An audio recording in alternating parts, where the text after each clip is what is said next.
I just want to get your thoughts on the whole thing that happened this week. I certainly didn't like a lot of people from the XRP community attacking you. I think some of them had good intentions and meant well, but it kind of spiraled out of control. Like, what are your overall thoughts on the Ripple case, the XRP community, and things like that? Well, Twitter is not reality. It's important to understand that, and it's a closed matter from the perspective that there's nothing to be gained in any further engagement. The biggest frustration point for me was that I mentioned something, and then the people commenting on the thing I mentioned took it and turned it into something else. That's called meme culture. And then they broadcasted that, and then people are either agreeing or disagreeing based upon what people interpreted what I said. At the end of the rainbow, let's say you live in the XRP community.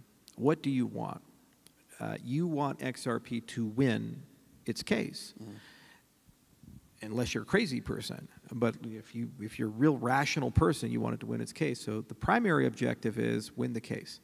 My comments, and I said the grand conspiracy is not the issue. Whether it's true or not is not the issue. That's the interpretation of that, but these people don't care to have nuance. The issue here is that all of this attack, the personal attacks, the viciousness of it, on particular members of a particular government agency. What they're accomplishing is, first, they're forcing the SEC to dig its heels in and become more vicious in its enforcement. But more importantly, they're muddying the waters and making it more difficult for the industry as a whole to support Ripple. And ultimately, what is the intellectual argument here? The free pass argument.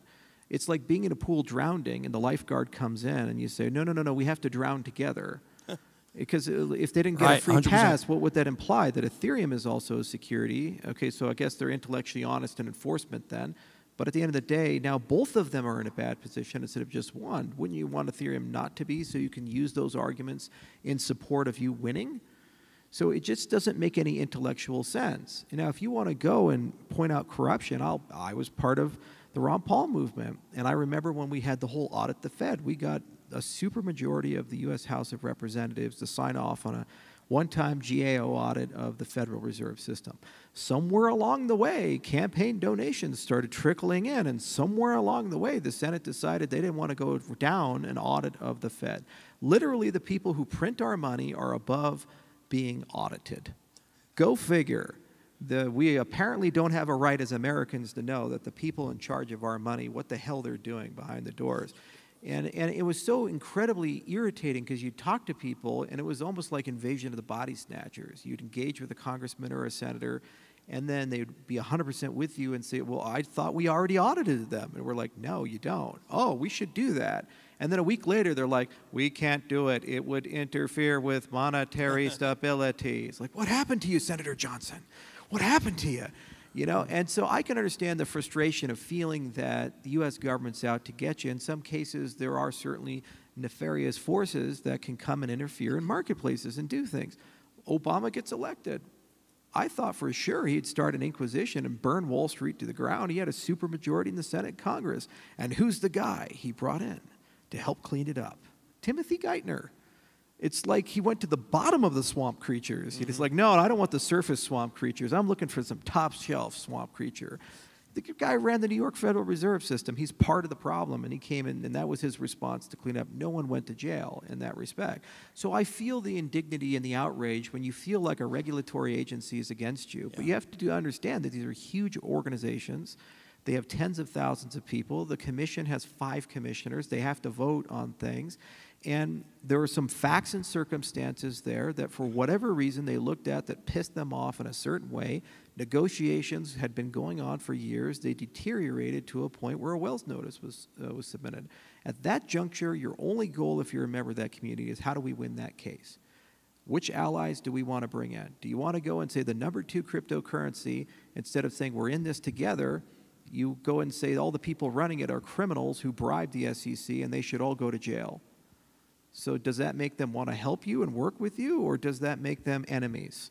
Okay, go make them enemies. I guess you're alone. For 5 years, I've supported XRP and said, this whole thing is wrong, don't do it.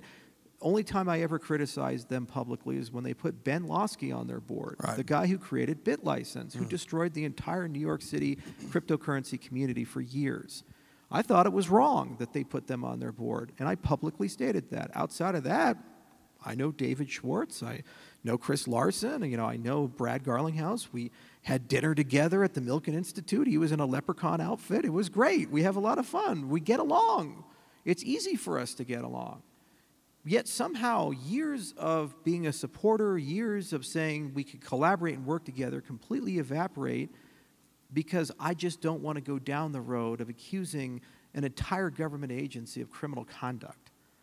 I've been down that road with the audit the Fed. I've been down that road for more than 10 years, and I saw how pointless and pyrrhic it can be. It feels certainly good to say the evil government is really corrupt, but at the end of the day, you accomplish nothing.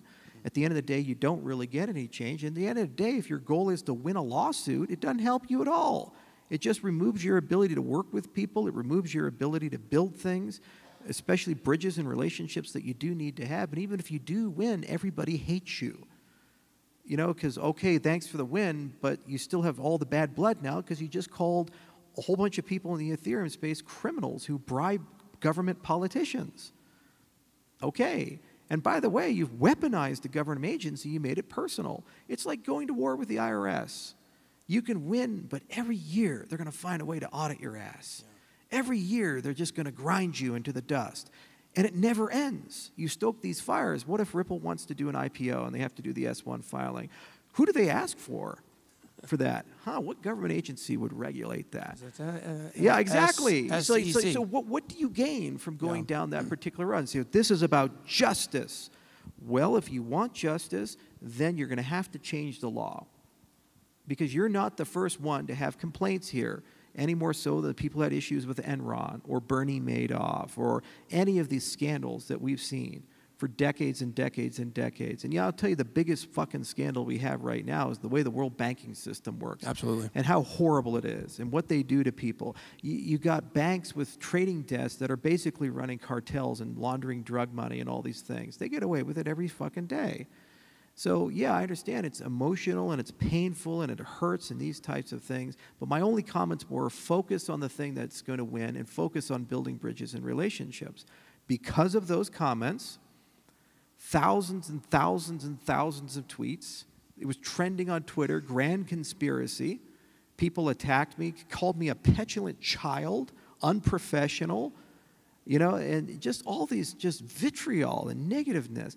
I kind of was a little disappointed with David Schwartz and others saying a lot could be said and, well, I'm just going to say it makes me sad. How about you grow a fucking pair of balls and tell your community not to be conspiratorial? Maybe you should do that. Because at the end of the day, we all have to live in this space together. And hedging in the face of this madness doesn't solve anything. You very clearly have to say, we're here to win, and we're looking for allies to help us win because we're all in this together. Not, we're here to win. Oh, by the way, the second largest cryptocurrency bribes people and conducts criminal conspiracies with government agencies. What are you doing, man? Even if you win, you still have to kind of live in this industry. We still go to the same parties. We still do the same things. It's just nuts. It's absolutely nuts. And that's why I said there's nothing further to gain from engaging with it. Because I respect you, I'll answer the question. And maybe, just maybe, somebody listening to this on the XRP side, if you let your blind rage and passion and anger assume for just a moment, understand that we're not exactly the enemies here. We didn't start this. We had nothing to do with this. Every statement that's ever been uttered is, you're not a security, let's fight together for it. I've been going to Washington trying to get legislation passed to help everybody. Yeah. Were you guys going and talking to senators and congressmen and engaging with the regulatory arm of the U.S. government, trying to get us in a position where we're better? I'm sorry, we're here working. And just because I don't subscribe to the idea that an entire government agency is owned by a small cryptocurrency relative to BlackRock that has $9 trillion, relative to JP Morgan Chase, relative to everybody else, if these guys are so easily bought and sold, why the hell aren't all cryptocurrencies illegal then? Why haven't they done it? There's $25 trillion just floating around Wall Street. Why didn't they just create BitLicense for all, then for everybody, and just have 5 banks be allowed to control everything if they're so easily bribed for 20 million here or 30 million here or so forth? Think it through, okay? And ask yourself, even if it is true in this particular instance, how does it help you win the case? How does that help you? And how does that not distract things? And also, let's say for the sake of the argument that you're wrong. What you're doing is harassing people then. You're accusing people of being criminals who actually aren't. Some of those people get death threats. Some of those people get harassed at conferences. Some of those people, their families get attacked and harassed. So are you so certain in your conspiracy that you're totally cool with that and the consequences of being wrong? If the end result is exactly the same, except for the fact that you've now reduced your chances of winning in that respect. So think that through, and if at the end of this rant you still think I'm being childish, unprofessional, you still think I'm a bad actor, okay. Remember, it's still a decentralized ecosystem. I don't speak on behalf of Cardano. I don't speak on behalf of ADA. Please feel free to go to Twitter and say because I said something that was mean and wrong and evil that you're now selling all your ADA. Okay. Can't stop you, and you've completely missed the entire point of decentralization. This is just one man's opinion who's lived in this space for 8 years, who's been in the policy space longer than that, lost the fight with the Federal Reserve and audit the Fed, and has dealt with every one of these issues top to bottom, and was actually there at Ethereum when we were thinking all of these things. I can assure you, I was there. There's not a lot of grand plan behind the founding of Ethereum. Okay, there wasn't a lot of clever operations behind the founding of Ethereum.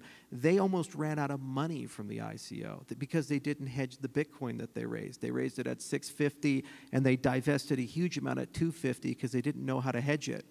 They only had $500,000 left in the bank account when they launched Ethereum out of the 18 million that they raised, okay? So this was not exactly the great Machiavellian cabal that knew how to run the entire government. They hired me, for God's sakes. Come on. Yeah, what were they thinking? Yeah, I know, right? What were they thinking? So, you know, we're all in this together, and my advice as a guy who's been here for a long time is just chill out. You know, and just understand that these are human beings. There are real consequences, and this ecosystem lives or dies by how open and welcoming you are. And if somebody backs you for 5 years and you treat him this way after 2 words are uttered that you don't like, what are you advertising to the rest of the cryptocurrency ecosystem about people who build projects there, companies that associate with you, things that are built on top? The minute that someone disagrees with you, they're now the enemy and they have to be removed. We have another ecosystem that does that. It's called Bitcoin. Yeah, exactly. And look what the maximalists have done. Yeah. I was there before maximalism. It was a great, lovely time. Absolutely. And we had a very diverse group of people like Gavin Andresen and Roger Ver and Mike Hearn and all these others. They're all gone. And the people that are left over are like Max Kaiser and Team Orange Ride or Die. And if you dare to do anything that deviates from it, you're not only evil, you're a criminal, and you must be destroyed, you know. And you must be declared a security. Exactly, exactly. Jimmy Song does that, yeah. You know. And so, do you want to become that type of community? If not, you really have to take pause to this thing and take a step back and say, like Solana. This guy. Yeah, well, Sam Bankman-Fried's not my favorite. He's got a bad haircut too. Can we give it up for Charles's haircut? Great haircut. Much better than Sam Bankman-Fried's. With what little hair I have left. You know? I was so young when I joined the space. I had hair. I didn't have the belly. You know, I didn't even have gout back then. Wow, amazing times.